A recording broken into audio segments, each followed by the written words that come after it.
Well, good morning, YouTube. It is Thursday, February 18th, and I thought I would give you some updates on the complete disaster in Texas. So are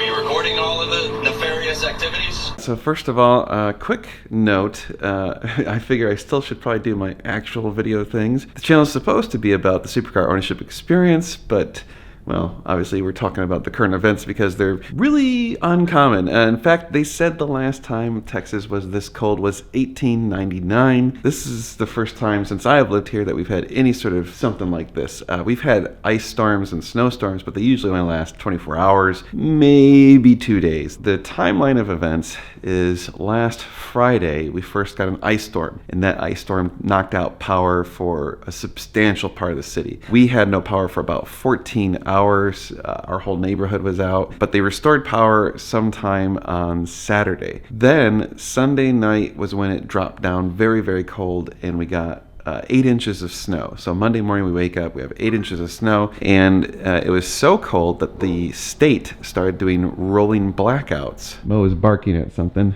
What are you barking at? Hey, what are you barking at? All right, what, you peeing on my deck?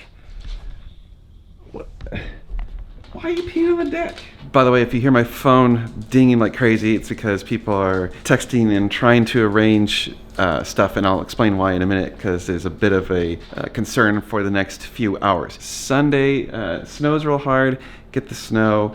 Monday morning, everything starts going to crap. So the city of Austin, about 2 a.m. Monday morning, starts these rolling blackouts, and apparently, well, the whole state, right? The whole state started doing this because Texas isn't designed to have this high of energy usage when it's cold. Apparently, there's reports that were false, that it was because of the wind farms freezing up, but that's actually crap. It's not true. It was actually more of a natural gas problem. The natural gas stuff is not working correctly. They lost like a huge amount of the capacity of the energy system. So not only was it super cold, so everyone's using tons of heat, which a lot of the heaters in Texas are actually electric. They're not even gas or propane or whatever. We fortunately have a gas heater. So you've got extremely high energy usage, huge decrease in the capacity of the energy grid, and it caused for not enough energy to be available. So they start doing these blackouts, and apparently something happened where the demand was so high that if they continued to turn on and off these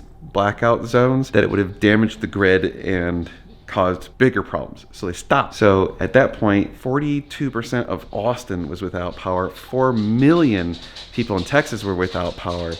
And that's when everything really started to get bad, because once you had no power, you had no heat. A lot of people were saying, oh, you should be dripping your faucets. Well, we have been. And I think a lot of these people were. But when your house gets down into the 20s inside the house and you don't have proper insulation, like I said, they don't insulate these houses properly. They don't insulate the pipes correctly. Pipes start to freeze and burst. So at this point, I personally know, I think 6 people who have had pipes burst, which adds to the fun, because now so many people have had pipes burst and so many people are dripping their faucets that we've depleted the water supply in Austin, and we're at critical levels. And now the state or the city has issued a boil notice. So basically, you can't drink the water straight out of the tap. You need to boil it first, because there could be bacteria, because the water supply is under problems. So everything is going to hell. Yeah. So on the plus side, did help some more people yesterday. We drove around, transported some more people. And then afterwards, Meg and I tried to find food. So here's the other really messed up problem, is so many businesses are either closed or have no power or have no delivery like to supply them, that there is effectively no food anywhere. None of the like restaurants are open, fast food's closed, all that sort of stuff not available. In the grocery stores, it's kind of like having a run on the bank. So there's a run on food. You remember when COVID first started and everyone bought toilet paper? It's like that, but with everything. This is HEB Slaughter Lane. There's no meat. Slim pickings if you're gonna barbecue in the cold. However, if you're gonna barbecue, you can do that Wagyu beef at 108.41. So we went and drove around for hours trying to find food, and we couldn't. The only thing we found was like a couple gas stations that had like candy bars and potato chips. Like, you know, so like there's zero real food options. Anything perishable, definitely not available. Even like regular groceries, like canned food and stuff, nope, not available. So that's causing more of a crisis. So everything's totally messed up. I got a text from a friend of a video of their apartment building just flooding.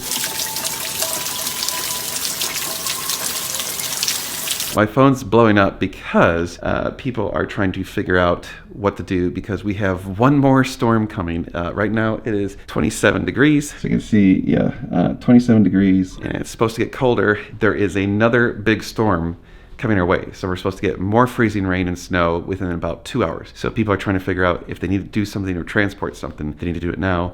A friend of mine is asking if I can rescue his friends because they're stuck at home with no power. So I'm probably going to take a break from filming and go do that. So it's been crazy. Somewhere in all of this madness, we were able to make some food. So believe it or not, we had some provisions. So Meg and I and her mom's still here.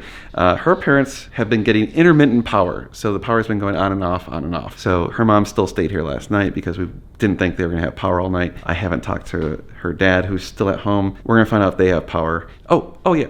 One quick thing I want to do. Next weekend's supposed to be in the 70s. We're going to do a drive. So if any of you want to do a drive, February 26th through 28th, we got the Normal Guys Super Tour coming up. So I forgot, I haven't been promoting it as much as I should. So please go check that out. ngsc.me/NGS Tour. It's going to be really fun. I'm going to be there. You guys should do it. It's open to any type of sports car. You don't have to have a supercar. By then, the roads will be good. And so we need something fun after this. Trust me, we're going to need this. All right, I'm trying to shovel in some food real quick. I need to go on a rescue mission.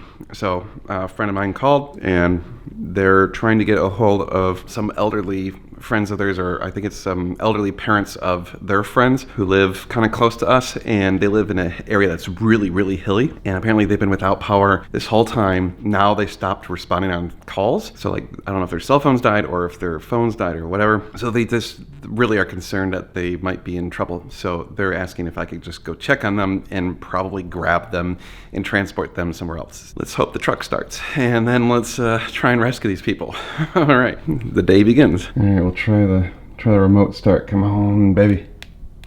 Yeah, it started. All right, let's do this rescue mission. I'm a little nervous on this one because it's very hilly. We might have to abort if it's too bad. So we'll try. All right, here's the current conditions outside. Yeah, baby, start it up. The roads kind of thawed and refroze yesterday, so they're very icy. Quick note, I know a lot of you said to drip your faucets, and we have been, and they still froze. So you can see, see, it's dripping. It didn't get that cold last night, but the other night, like I said, it got down to 8, and I think the problem is because there's basically like no insulation around these pipes. It doesn't matter, they just freeze up. Yeah, anyway, all right, let's go try a rescue mission. Whoa. Whoa! That was close. All right, they just got a hold of them and said they talked to them and then they didn't want to leave. What is with these old people being stubborn? All right, old people, when it's like 20-something degrees and you have no power, take the help. It's okay. Like, it's not a ego thing. Like, take the help. Okay, we're scrubbing the mission. I guess they refuse to leave their house. People like to suffer. All right, well, back inside. A few moments later. Whew, okay, just gonna shower. I kind of spent the morning just reviewing some emails, going over comments, and a few things. Number one, thank you so much to all of you who have been wishing us well, praying for us, whatever, all that stuff. Thank you so much. We do appreciate that. Like I said, Meg and I have been really lucky. We've had power pretty much the whole time, so we never really got hit hard. Second of all, a quick note, any of you that ordered anything from me, I apologize, but I might not get those out immediately. I don't think anything's coming in or out as far as shipping right now. I didn't have internet access for a lot of this, so I wasn't able to get your orders submitted to the companies I work with, but I'm trying to get caught up on that. And then I guess the last thing is, I was trying to sit here and think, I actually had a few of you reach out and literally ask, what can you do to help? What you guys could do to help, what they could do to help. And at first I was like, I don't know how you could help because you're not here in Texas. And then I started trying to think bigger than that. And so I thought, what I see is going to be the next big challenge, which we could start organizing now is going to be fixing all these broken pipes. There's already reports from friends who have been trying to get a hold of plumbers that they're already backed up weeks and weeks, maybe even months. So I think there's going to be people in Austin that aren't going to have running water for potentially many weeks or months. So I think that's going to become another quickly evolving disaster. And so I was thinking, how could we organize a way to help those people? I don't know if this makes sense, but maybe we could do like a fundraiser or somehow get some plumbers, some of you guys who are plumbers, I'm sure we've got some plumbers who are seeing this video, get you guys here in Texas and get you helping fix these people. So obviously the plumbers could make some money, and people would be glad to pay them to fix their pipes. So I don't know much about plumbing. I don't want to take that on because I'll screw something up and it'll go poorly. Maybe we could get some of you guys who are plumbers here in Texas and helping people. I don't know. I don't know if that's possible, and I don't know if that's something that's even just a completely stupid idea, but I think maybe we could do that. Maybe we could do a fundraiser or something like that. I'm gonna noodle on that idea, and if I think of a way to make it happen, I will let you know, because I already know personally 6 people who could use some plumbing help. There's going to be work for a couple weeks is my guess. If we got someone here, maybe get a couple people here, I don't know. Yeah, so that's where we're at. I got my boiled water, so we have some drinking water. Yeah, so the entire city is under a boil notice. We have another big snowstorm that's supposed to hit very soon. I don't know how bad it's going to be. I don't know how the roads are. I haven't gone out yet today. I'm probably going to send out a request on Facebook and maybe even on Reddit. I've seen people organizing on Reddit to see if anyone needs any help real quick before this next storm blows in. Still need to find some sort of food. I mean, here's the thing about food is, I think Meg and I are okay. We've got like some canned stuff, and we still have some stuff in the freezer. So some of the stuff that, you kind of been like pushing off, you're like, I don't want to eat that. Okay, well, guess what? It's time to eat that. So we're okay. Yeah, I'm concerned about these other people who haven't had power or completely lost water or those sorts of things. So anyway, that's where we're at. So I'll update you in a little bit. And I'm going to try and get this video out hopefully today, because I think these are kind of timely, important videos. So I'm trying to get them out as quickly as I can. So forgive the shitty editing if it is terribly edited. So I was looking at the radar, and it's showing that we're supposed to be seeing snow right now. But when I look outside, yeah, I don't really see any snow yet. Just tiny little bit of flurries. So maybe we're going to luck out and this round isn't going to be that bad. I hope so. Finally, some good news. I just saw this tweet from Austin Energy that said that they're down to only 81,000 people without power, down from 220,000 just in Austin Energy. So that's good. We're getting some progress. Hooray. All right, I think I'm gonna take the mother-in-law back home while we have a window of opportunity. And then I talked to a friend of mine who might need a ride to Home Depot, so we might be going to that. Stay tuned. All right, mission 1 accomplished, dropped off the mother-in-law, and so we're gonna go on mission 2. We actually have a bunch of water for Stu. So Stu has no water. He's unable to flush his toilets, so he needs some water to flush toilets. So I'm bringing him 2 Home Depot buckets. So we're gonna go to his house. Along the way here, there was a semi truck that was stuck on 360, which is one of the major roads here in Austin, and I thought, all right, we'll give it a shot. I didn't have much expectations. We hooked up some chains to it, and it snapped the chains. Yeah, we tried, couldn't get him, so I think he's gonna be there a while. Onward to Stu's house and drop off some water. All right, since I have a while until Stu's house, I wanted to give some tips for all of you Texans that have never driven on snow, since a lot of these people seem to have no idea how to do this. So first of all, give a lot of space. See how much space I'm giving that black car versus how little space that black car is giving the SUV in front of them. That's dumb. When you hit crap, like when it starts to get nasty, stop jamming on the brakes. You need to do that before it gets nasty. Once you're in the stuff, it's too late. So you want to go as smooth as possible and with as little input as possible. So don't turn sharp, don't hit the brakes hard, don't hit the gas hard, just coast if you can. That's how you get through the nasty stuff, okay? Remember, your car can only do 3 things: accelerate, decelerate, and turn. It can only kind of do one of those at a time, especially in snow, or especially ice.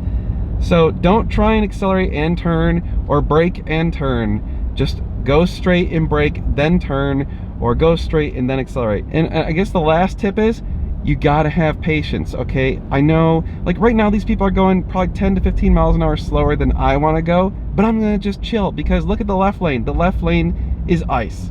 So we're not going in the left lane. We're gonna stay right here where it's nice and clear. Now up here, we can see, okay, look at this. Now the left lane's clear. We're gonna go in the left lane. We're gonna pass these slow people, but we're gonna do it gently, okay? Gently. Just take it easy. One last tip for all of you with four-wheel drive.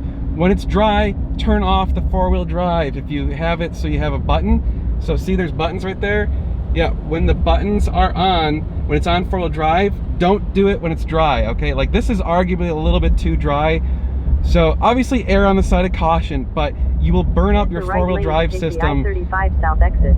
You will burn up your four-wheel drive system if you leave it on when it's too dry. Okay, last tip, I promise.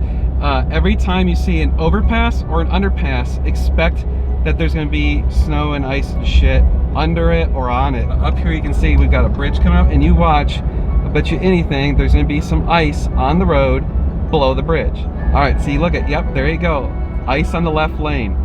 So just every time you go on a bridge, just be ready for that. Okay, last tip, I promise. Remember, it's four-wheel drive, not four-wheel stop. So it doesn't help you when slowing down. You are not gonna slow down any faster than any other vehicle. So again, lots of space. See, that SUV is riding really close to that truck. I'm giving them tons of space because I don't feel like impaling them with my giant truck. Hi, Stu. Hey! Your water transportation is here. Wow, look at that. Woohoo! You can flush toilets now. You know, I feel better. I feel sanitary. How else are you holding up? Otherwise, okay? Okay, the building is on a aqua hydronics heating system. Oh. So it needs water to create heat. Great, so you have no heat. Yeah, so we have no heat. So we are making do with a small space heater and 4 dogs and 2 people breathing.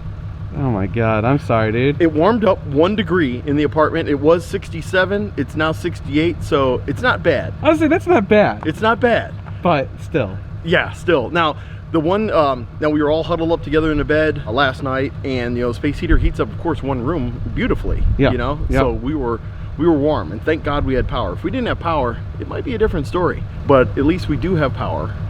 We just don't have water. We don't have heat, per se. And, you know, this is a lifesaver. The red... The Red Ram! The red what? The Red Ram. Red Rim. The Red Ram. Red Ram. Oh, sorry, Red Ram, aka... or Big Red. AKA Basoto Truck Parte. Well, I have the Basoto Rampante on it. That's right, but it's a truck. Or wait, in Spanish it's troca. Troca. Troca. Troca Barsarte. Nice. Wow. Okay, let me hold these buckets for the for the full pick effect. There you go. Eventually. It's a Christmas miracle. We found a Chinese restaurant around the corner that is open. Actually, it's the Chinese restaurant we usually eat when we order Chinese, so awesome. We actually have some real warm food. First victory of the day. All right, well, I think I'm gonna conclude the video here since it's nearing the end of the day and I wanna try and get this video out today. So again, it's Thursday. Yeah, it's actually looking pretty good. So we got lucky. The snowstorm they predicted today never really happened. I mean, we got some very light flurries. You can see, we can actually see the cul-de-sac. So the snow is starting to melt. It's 31 degrees, but it's not really sunny, but it's not super cloudy. So I think that's helping get rid of some of the snow. Obviously, you can see it's melting on the roof. So obviously the heat from the house is melting the crap out of the snow. Did you like going out in the snow? Yeah. Oh, really? Yeah. You're a fan? Well, hopefully this will conclude the need for rescue operations from the truck. Mo's now excited. I still don't know if we're gonna try and organize something for plumbers or not. I think maybe we will. I guess we'll see what the need really is. So if I hear lots of people saying they can't find plumbers, I think we'll try and do it. Maybe we'll just give it a day or two and see if like the Texas plumbers can handle it. A friend of mine went to Home Depot today and did say that there's lots of plumbing supplies available. So that's at least a good thing. Don't know about if there's gonna be supply issues in a week or so. So next week it's supposed to be back into the 70s, more typical Texas weather. So if you're interested in joining us on the Super Tour, which I'm gonna be driving the Ferrari, it's supposed to be nice, so join us if you want to. Doesn't have to be a supercar, but if you got some sort of sports car, check out ngsc.me/NGS Tour. Sign up. There's only a few days left to sign up, so it's a week and 1 day from today. You guys are amazing. Thank you so much for watching. We'll be back to doing car stuff once this crisis is over, so you're gonna want to stay tuned. Give me a thumbs up if you like this video. Thank you very much for watching. We'll see you soon. It's gonna be sweet. What are you doing, Mo? What are you doing? Oh, is that a squeaky?